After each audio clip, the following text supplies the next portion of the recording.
तेरा कलाम रहेगा कायम पहाड़ जब ना रहे खुदाया, तेरे मुंह की एक बात भी टलेगी ना चाहे कुछ भी हो। तेरी मान दिए है जिंदा सोने से भी कीमती, मेरा दिल ये दे गवाही है ये किताब अजीम। नाज़िल करे अपना कलाम, शिकस्ता दिलों को सुकून मिले, तारीखी दूर हो मेरी राहें रोशन कर। दिल अपना कलाम कसरत से ए खुदा बदल दे, रिहाई दे कसरत से फल मिला। कलाम रहेगा कायम पहाड़ जब ना रहे खुदाया, तेरे मुंह की एक बात भी टलेगी ना चाहे कुछ भी हो। अजीज नाजरीन, मैं अयाद ज़रीफ आप तमाम देखने वालों को हमारे रोज़ के बाइबली मुतालियाती प्रोग्राम की नई किस्त में खुशामदीद कहता हूँ। हम करंथुस के ईमानदारों के नाम पौलुस रसूल के पहले ख़त के 15वें बाब का मुतालिया कर रहे हैं और ये आखिरी बाब से पहले है। और नाजरीन, आज की किस्त में हम इस बाब को पढ़ेंगे जो एक बहुत बड़ी शरई बहस है। ये तारीख की अजीम तरीन हकीकत की बात करती है, यानी मसीह का मरना और जी उठना। लेकिन प्रोग्राम के बाकायदा आगाज से पहले मैं खुदा के खादिम डॉक्टर फरीद ज़की को खुशामदीद कहूँगा। शुक्रिया भाई। साथ ही हमारे दीगर मेहमानों को भी खुशामदीद। डॉक्टर फरीद, मैं पूछना चाहूँगा 15वां बाब आपके लिए ज़ाती तौर पर क्या मानी रखता है? मैं आपका कहा हुआ पहला जुमला फिर से कहता हूँ, और मैं ये भी कहूँगा कि ये तारीख के संगीन तरीन मामले की सबसे बड़ी इल्तिजा है, यानी मसीह की मसलूबियत और मसीह का मुर्दों में से जी उठना। जी ठीक है, हमें ये बताइए ये मौजू इतना अहम क्यों है? क्योंकि ये मसीही ईमान का संगे बुनियाद है कि यीशु मसीह मुर्दों में से जी उठा। और मैं कहूँगा कि अगर हम इस हकीकत को मानते हैं तो हमने उसकी अहलूयत और उसके तमाम मौजज़े और उसकी मौत को कबूल किया। सही। अगर हम उसके मुर्दों में से जी उठने से इनकार करें तो बाकी 3 हकूक भी रद्द होंगे। सलीब और मुर्दों से जी उठने की हकीकत के बगैर मसीहत नहीं, इंजील और निजात नहीं। सही। करंथुस के ईमानदारों में मरने और जी उठने के मामले में क्या मसला था, हमें बताइए। वो यूनानी फलसफों से मुतासिर हुए जो उनके दरमियान फैले, और मैं कहना चाहूँगा कि उन फलसफों के मुताबिक रूह लाफानी है, मगर मुर्दों में से जी उठने की तालीम नहीं थी। बस 3 फलसफे थे, और इनमें सबसे पहले स्टोक फलसफा है, क्योंकि उनका मानना है कि रूह मरने के बाद खुदाओं की दुनिया में जाती है और वो ऊपर जाती है, मगर मुर्दों में से जी उठना मौजूद नहीं। सही। इसके बरक्स यहाँ एपिक्यूरियन फलसफा है। दरअसल ये हवस की मादा परस्ती का नजरिया है। मैं कहूँगा कि ये फ़र्क तालीम पर मबनी है कि जब जिस्म मरता है तो इंसान हलाक हो जाता है, तो वो जी बिल्कुल नहीं उठता। तीसरा अफलातून का फ़लसफ़ा है, अफलातूनियत के पैरोकार का, और मैं यहाँ पर कहूँगा कि उनका ईमान था कि मौत के बाद दोज़ख एक जिस्म से दूसरे जिस्म में जाती है, रूह एक जिस्म से दूसरे जिस्म में जाती है। यूं रूह लाफानी है मगर जी नहीं उठती। और करंथस की कलीसिया में कुछ लोग ऐसे थे जो इन फलसफों से मुतासिर हुए और उन्होंने सोचा कि मुर्दों में से जी उठना मौजूद नहीं। सही। और फिर पालूस ने एक बहुत ही लंबा बाब लिखा जिसमें 58 आयात हैं, और उसने ये बयान किया कि मुर्दों में से जी उठना मौजूद है, और उसने इसका एक बहुत बड़ा सबूत दिया कि मसीह मुर्दों में से जी उठा है। ये मुर्दों से जी उठने की बुनियाद है। यकीनन। मैं चंद आयत पढ़ूंगा, फिर हम वक्फे के बाद मेहमानों का सवाल लेंगे। 15वें बाब में लिखा है, अब ऐ भाइयों, मैं तुम्हें वही खुशखबरी जताए देता हूँ जो पहले दे चुका हूँ, जिसे तुमने कबूल भी कर लिया था और जिस पर कायम भी हो। इसी के वसीले से तुमको निजात भी मिलती है, बशर्ते वो खुशखबरी जो मैंने तुम्हें दी थी याद रखते हो, वरना तुम्हारा ईमान लाना बेफायदा हुआ।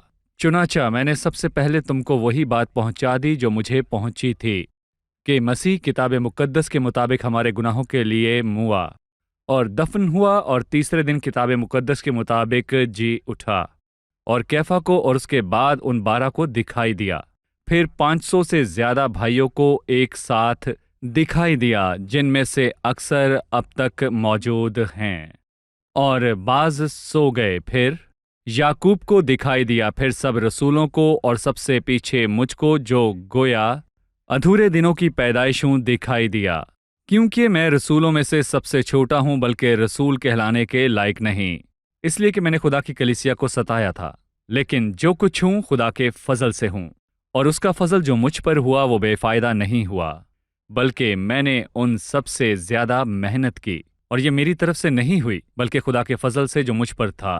ہم یہی منادی کرتے ہیں اور اسی پر تم ایمان بھی لائے۔ اب ہم ایک وقفہ لیں گے اور پھر مہمانوں کے سوالات کے ساتھ حاضر ہوں گے۔ ناظرین، ایک چھوٹے سے وقفے کے بعد دوبارہ حاضر ہوں گے، ہمارے ساتھ رہیے۔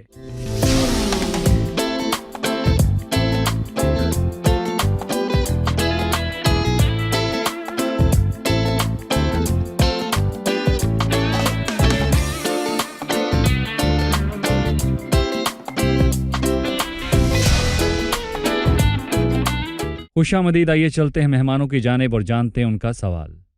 میرا سوال پہلی آیت سے ہے۔ لکھا ہے، اب اے بھائیوں، میں تمہیں وہی خوشخبری جتائے دیتا ہوں جو پہلے دے چکا ہوں، جسے تم نے قبول بھی کر لیا تھا اور جس پر تم قائم بھی ہو۔ پولس کا اس آیت میں ان 3 چیزوں کا کیا مطلب ہے؟ جو دے چکا ہوں، تم نے قبول کیا اور قائم بھی ہو۔ منادی، قبول اور قائم، ان 3 الفاظ کا کیا مطلب ہے؟ شروعات میں انجیل خوشخبری ہے، اور یہ یونانی لفظ ہے جس کا مطلب ہے خوشخبری، اور پولس نے کرنتھس کے ایمانداروں کو بتایا کہ جب اس نے منادی کی تو اس نے انجیل کی منادی کی۔ یہ کس بارے میں ہے؟ کہ مسیح کلام کے مطابق مرا اور دفن ہوا، کہ اس کے مرنے کی تصدیق ہو اور تیسرے دن جی اٹھا، اور لوگوں کو دکھائی دیا کہ اس کا جی اٹھنا ثابت ہو سکے۔ انہوں نے یہ باتیں سنی اور نتیجے میں اس کو قبول کیا۔ یہی نہیں، اس پر قائم ہوا کا مطلب ہے کہ جو باتیں پالوس نے کہیں اور انہوں نے قبول کی وہ اس پر قائم تھے۔ صحیح، یہ خوشخبری ہے کہ یہ انجیل مسیح ہے۔ مرا اور دفن ہوا اور جی اٹھا اور وہ پھر آئے گا، اور یہ خوشخبری ہے۔ دیکھیں، انجیل محض ایک کتاب نہیں ہے بلکہ ایک خوشخبری ہے۔ پولس رسول نے اس انجیل کی منادی کی۔ پالوس نے منادی کی۔ مسیح کے جی اٹھنے کا کیا تصور ہے؟ اس کے کیا ثبوت ہیں؟ شکریہ، یہ ایک اچھا سوال ہے۔ اول، مسیح کا جی اٹھنا، میں کہوں گا اس کی قبر سے جسم کا جی اٹھنا ہے، اور یونانی میں اسے کہتے ہیں اناستاسس نکرون۔ یونانی ترجمے میں جی اٹھنے کا مطلب اناستاسس ہے اور نکرون کا مطلب لاش یا جسم ہے۔ جسم کا جی اٹھنا، تو یہ مردہ جسم پھر سے جی اٹھا، یہ مردہ جسم، یہ روحانی ظہور نہیں، کسی روح کا ظہور نہیں، بلکہ جسم کا جی اٹھنا ہے۔ اور جی اٹھنے کے بہت سے ثبوت ہیں۔ میں نے 8 نکات کو ترتیب دیا ہے، اور پہلی چیز ہے جو پرانے عہد نامے کی اس کی تمام پیشن گوئیاں ہیں کہ وہ جی اٹھے گا، اور میں ایک کا ذکر کرتا ہوں، زبور 16، نہ اپنے مقدس کو سڑنے دے گا، نہ مجھے زندگی کی راہ دکھائے گا، یعنی مسیح مردوں میں سے جی اٹھے گا اور زندہ ہوگا۔ یہ پیشن گوئی ہے۔ یہ پیشن گوئی داؤد نے کی، اور اس کے بعد پترس نے اعمال کے 2 باب میں مسیح پر لاگو کی۔ اور پھر دوسرا جسمانی ثبوت ہے کہ مسیح کا بدن غائب ہو گیا، اس کی قبر خالی تھی، پتھر ہٹا ہوا تھا، کپڑا لپٹا ہوا تھا۔ اور کیا یہ سب اتفاق ہے؟ اس کا کیا مطلب ہے کہ کپڑا لپٹا ہوا پڑا تھا؟ کیا یہ مسیح کے جی اٹھنے کا ثبوت ہے؟ چوری نہیں ہوا، لیکن یہودی کہتے ہیں چوری ہوئی۔ اگر ایسا ہوتا تو اس کی لاش کے ساتھ کپڑا بھی چوری ہوتا، یا جلد بازی میں وہ اسے پھینک کر چلے جاتے۔ پر جب پترس اور یوحنا داخل ہوئے تو سوتی کپڑوں اور سر کے رومال کو لپٹا ہوا پایا، جیسے مسیح ان کپڑوں سے نکل آیا ہو، اور کپڑا اسی ترتیب سے پڑا ہوا تھا تاکہ دنیا کو معلوم ہو کہ وہ جی اٹھا ہے۔ بھائی فرید، میں نے یہودیوں کے دفن کرنے کے طریقے کو पढ़ा जी वो एक बड़ी चादर लेकर जिस्म के गिर्द कई बार लपेटते हैं और हर तह के बीच में मसाले और इत्र डालते मसले, हैं। बिल्कुल और अगर कोई ये हरकत करने की सोचे कि वो लाश को चुराए तो वो कपड़ा बेतरतीब होता और मसाले और इत्र भी बिखरा हुआ होता। बिल्कुल लेकिन जब दो गवाह दाखिल हुए, पतरस और यूहन्ना ने कपड़े को वैसे ही पड़ा पाया जैसे लिपटा था, जैसे जिस्म उसके अंदर से निकल गया हो। वो कपड़ों में से जी, निकल सही। गया। तीसरी चीज उसका दिखाई देना है। यहाँ पौलुस ने एक फहरिस्त बनाई जिन्हें मसीह दिखाई दिया, और जी उठने के दिन यीशु मसीह मरियम मगदलिनी को दिखाई दिया था। वो दोनों मरियम को दिखाई दिया, वो कैफा को दिखाई दिया जो पतरस है, और आमूस के 2 शागिर्दों को दिखाई दिया, और फिर रात को वो बालाखाना में मौजूद 11 शागिर्दों को दिखाई दिया। और ऐनी ऐसा शाहिद। एक दिन में 5 मर्तबा हुआ था। आईनी शाहद, वो 500 से ज्यादा भाइयों को एक वक्त में दिखाई दिया था। और जब पौलुस ने ये खत लिखा 58 सदी ईस्वी में, तो उस वक्त इनमें से अक्सर लोग जिंदा थे जिन्होंने मसीह को देखा, और बाद सो गए थे। उसने कहा कि जाकर उनसे पूछें कि उन्होंने उसे देखा कि ये बस उनका ख्याल था। ये ऐनी शाहिद की गवाही है, आनी शाहदों की 500 से गवाही। जायद लोगों की। और ये नामुमकिन है कि सब एक झूठ पर मुत्तफिक हों, और वहम ये नहीं कोई था। ख्वाब नहीं जो सब लोगों ने एक ही रात को देखा। सही। आए हम एक दूसरा बड़ा सबूत देखते हैं। हम शागिर्दों की नफ्सियाती तब्दीली को देखते हैं। उन्होंने डर और खौफ की वजह से खुद को बालाखाना में बंद कर लिया, और फिर पेंतिकोस्त के दिन हजारों लोगों के सामने खड़े होकर ये कहा कि मसीह मुर्दों में से जी उठा। कितने बहादुर थे, और ये सच है। जी, और इस सब के बाद 5वां सबूत ये है कि पतरस ने पेंतिकोस्त के दिन ये मुनादी की कि मसीह मुर्दों में से जी उठा है, और एक भी यहूदी ने उस पर झूठ बोलने का इल्जाम नहीं लगाया, क्योंकि ये बात सच है। और इसके बाद यहूदियों ने क्या किया? उन्होंने उनको कैद करने की कोशिश की और धमकाया कि ये ना बोलें, क्योंकि कोई भी उनकी बात की मुखालफत नहीं कर सका कि इसका कोई भी सबूत नहीं है, क्योंकि मसीह जी उठा और दुश्मन भी इसका इनकार नहीं कर सके। छठी बात, तरसीस का साउल, उसको कौन दिखाई दिया था? मसीह। यीशु ने उस आदमी को बदला जिसने मसीहियों को कत्ल किया उस था, कातिल को। और तरसीस का साउल खुदा की कलीसिया को तबाह करना चाहता था, पर वो खादिम बना जो मसीह का गवाह बना, यहां तक कि उसके नाम की खातिर जान भी दी। 7वीं बात, करंथस के ईमानदारों का ईमान, वो जो बुतपरस्ती से भरी नापाक और बदकार जिंदगी गुजारते थे, मकदस बने और उन्होंने कलीसिया बनाई। और ये क्या साबित करता है कि जिसने उनको बदला वो आसमान पर जिंदा है, वो मरा और जी उठा और अब जिंदा है। आखिरी बात, यहाँ 8वां सबूत लफ्ज अंजील है। अगर मसीह मर के जिंदा ना होता तो खुशखबरी क्या होती? जी, तो वो लोगों को क्या बताते? वो उनको बताते कि उनका उस्ताद और उनका रहनुमा जो इस मजहब की बुनियाद है वो मुर्दा है, और हम उसे कब्र में मुर्दा पाते हैं। तो क्या मैं मुर्दा शख्स की पैरवी करूं, जिंदा खुदा की पैरवी करूं, या जिंदा मुर्दा खुदा की? की। मसीह के जी उठने का सबसे बड़ा सबूत उसकी खाली कब्र है। आमीन। वो क्यों जी उठा, और हमने जी उठने के सबूत देखे। ये क्यों जरूरी था कि मसीह मुर्दों में से जी उठे? मैं यहाँ पर कहूँगा कि अगर वो जी ना उठता तो हम यहाँ पर कुछ और ही पढ़ते। यानी मसलन मैं ये कहना चाहूँगा, एक ऐसी आफत जो मसीह के ना जी उठने पर आती, मिसाल के तौर पर कुछ ऐसी मुश्किलें होती। अगर मसीह जिंदा ना होता तो मुनादी झूठी होती, इससे क्या मुराद है, और बेअसर होती। वो चाहे जितनी मुनादी भी करते और ईमान ले आते, पर वो मुर्दा होता, उनका निजात दहिंदा मुर्दा होता। और दूसरी बात, मैं कहूंगा कि तुम्हारा ईमान बेफायदा है। उसने करंथस के लोगों को कहा, क्या तुम वाकई ही मानते हो कि वो जी नहीं उठा?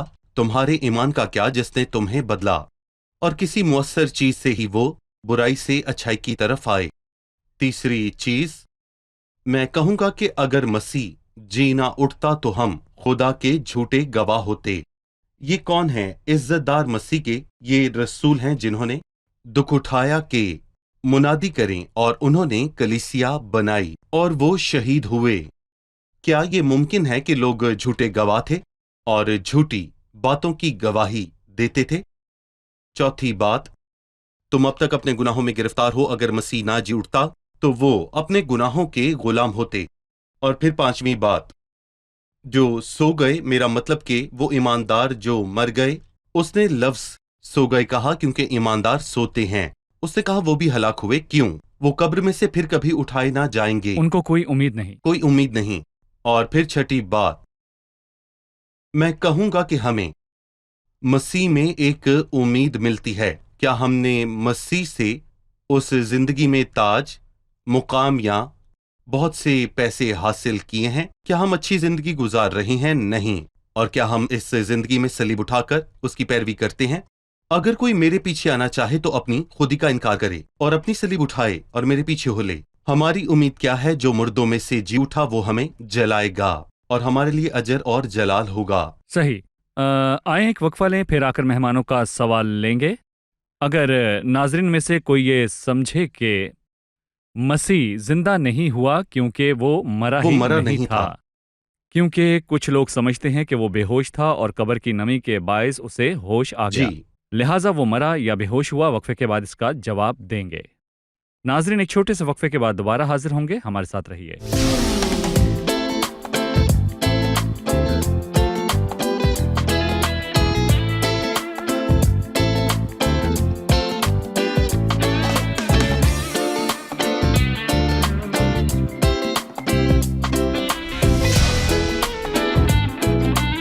अजीज नाजरीन, हम दोबारा हाजिर हैं। हम तारीख की सबसे बड़ी हकीकत की बात कर रहे हैं, यानी मसीह का मरना और जी उठना। डॉक्टर फरीद, हमने वक्फे से पहले पूछा कि यह मौत थी या बेहोश होना। मैं कहूंगा कि ये मौत थी, क्योंकि पहली बात, क्या मसीह ने खुद अपनी जिंदगी में ये कहा कि वो मरेगा? जी, बार बार कहा। सवाल है कि क्या वो शख्स यानी कि मसीह अपनी सब बातों में सच्चा था? तो जवाब है जी हां, मगर ये बस मुबालगा आराई थी। उसकी जिंदगी ने साबित किया कि वो सच्चा था। सब लोग और सब मज़ाहिब मसीह की इज्जत करते हैं जो उसकी मौत पर ईमान भी नहीं रखते, पर वो कहते हैं कि वो सच्चा था।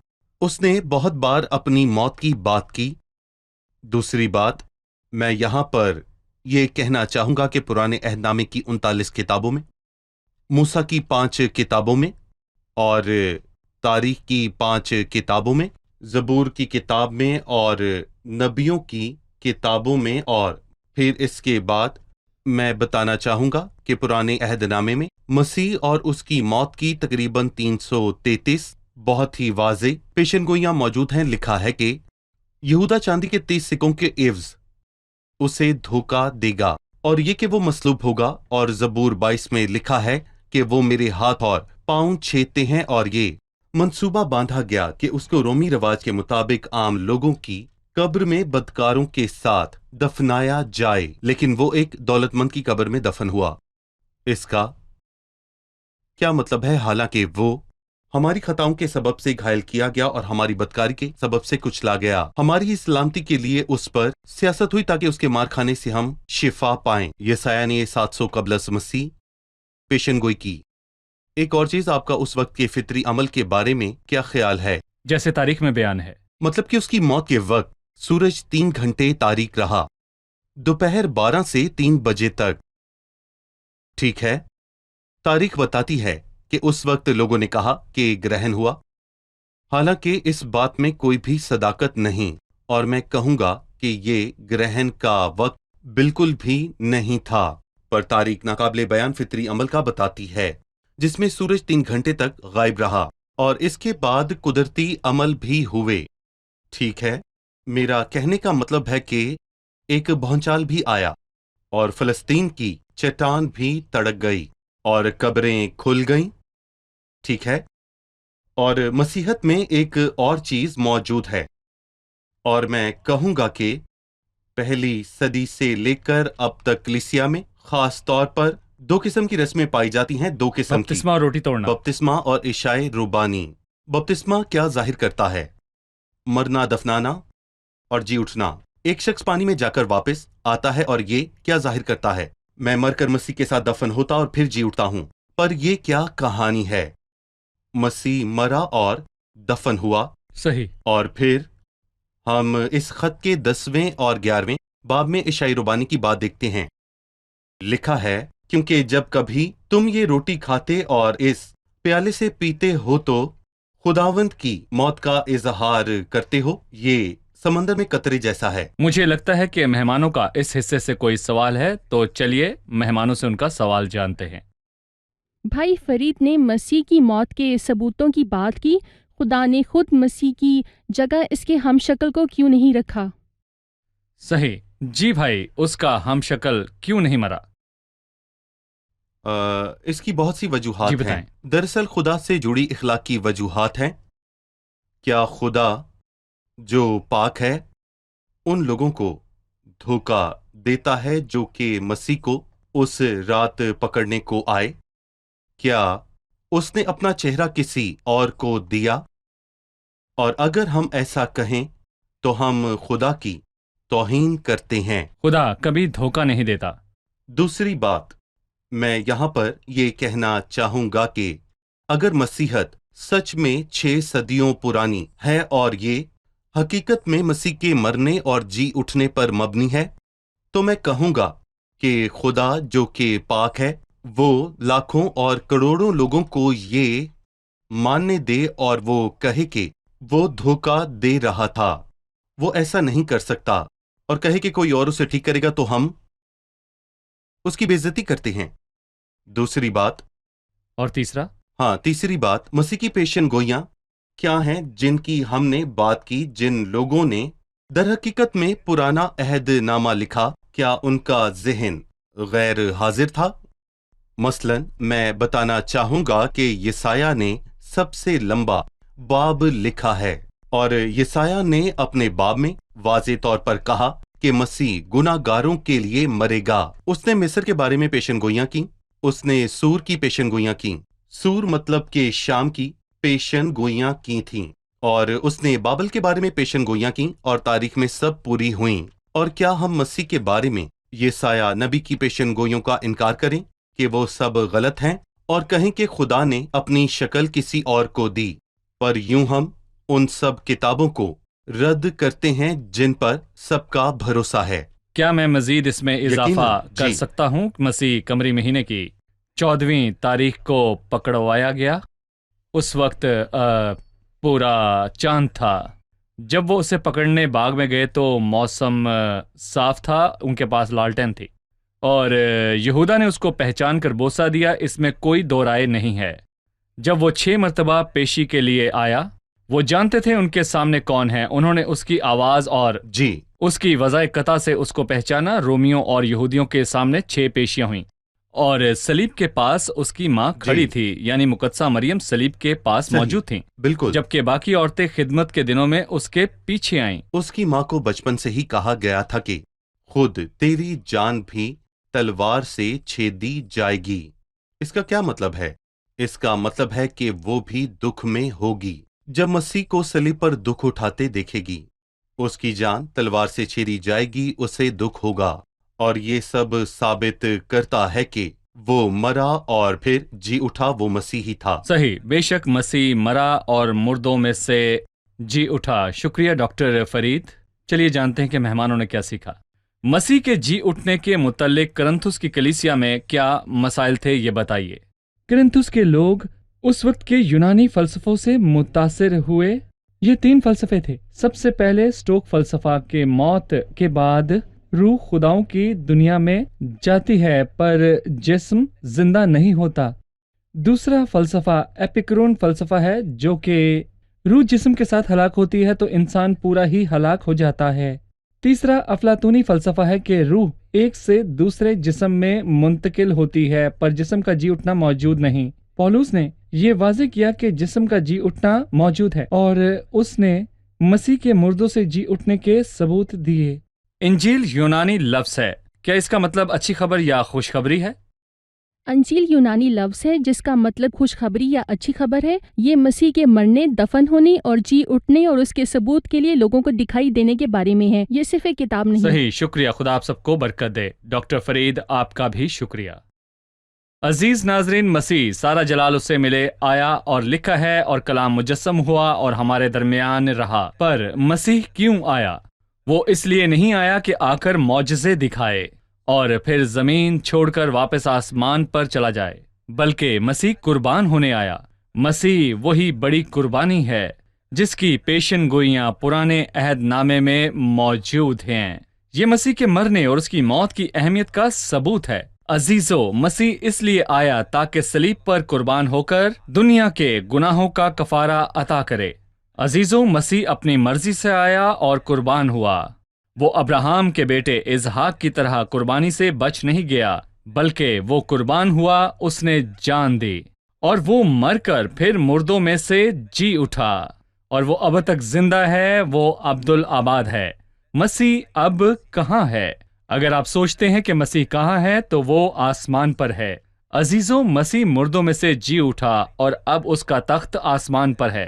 لوگ اس قبر پر نہیں جاتے جہاں اس کا مالک دفن ہو، لیکن وہ خالی قبر پر جاتے ہیں تاکہ گواہ بنے کہ جو اس قبر میں تھا وہ زندگی کا خدا ہے۔ زندہ کو مردوں میں کیوں ڈھونڈتی ہو؟ عزیزو، مسیح جی اٹھا، یہ امید ہے۔ وہ آپ کو بھی امید دیتا ہے، لیکن عزیزو، شرط یہ ہے کہ آپ اسے اپنا شخصی نجات دہندہ قبول کریں اور صلیب پر اس کے کیے گئے کام کا اقرار کریں۔ اب آپ موت سے نہیں ڈریں گے۔ اگر موت آ جائے تو مسیح میں آپ کی زندگی ہے۔ مسیح کا جی اٹھنا ثبوت ہے اور بعد میں ہمارے جی اٹھنے کی بھی ضمانت ہے۔ آج کا سوال آپ کو یہ بتانا ہے کہ مسیح کے جی اٹھنے کے کیا ثبوت ہیں۔ جی ہاں عزیزو، مسیح کے جی اٹھنے کے کیا ثبوت ہیں۔ آپ سے اگلی قسط میں پھر ملاقات ہوگی۔ خدا آپ سب کو بہت برکت دے۔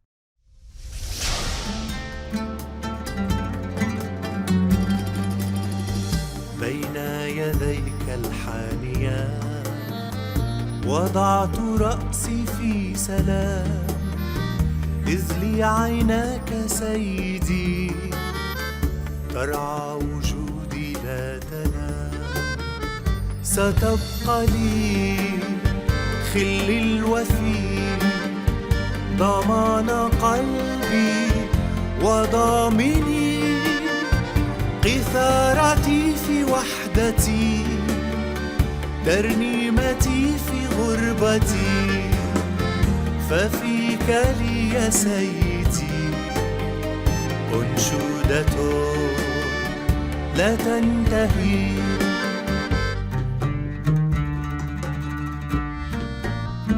إن أثقلت رأسي الهموم أو إن بدت شقاوتي، أجري إليك أرتمي فحضنك وسادتي. ستبقى لي خلي الوفي ضمان قلبي وضامني، قيثارتي في وحدتي ترنيمتي في غربتي، ففيك لي يا سيدي أنشودة لا تنتهي.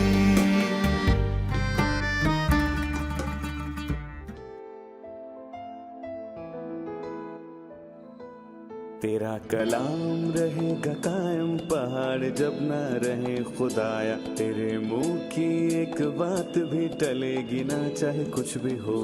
تیری مان دیے ہے زندہ سونے سے بھی قیمتی، میرا دل یہ دے گواہی ہے یہ کتاب عظیم. نازل کرے اپنا کلام شکستہ دلوں کو سکون ملے، تاریکی دور ہو میری راہیں روشن کر. دل اپنا کلام کثرت سے اے خدا بدل دے، رہائی دے کثرت سے پھل میں لاؤ. کلام رہے گا قائم پہاڑ جب نہ رہے خدایا، تیرے منہ کی ایک بات بھی ٹلے گی نہ چاہے کچھ بھی ہو.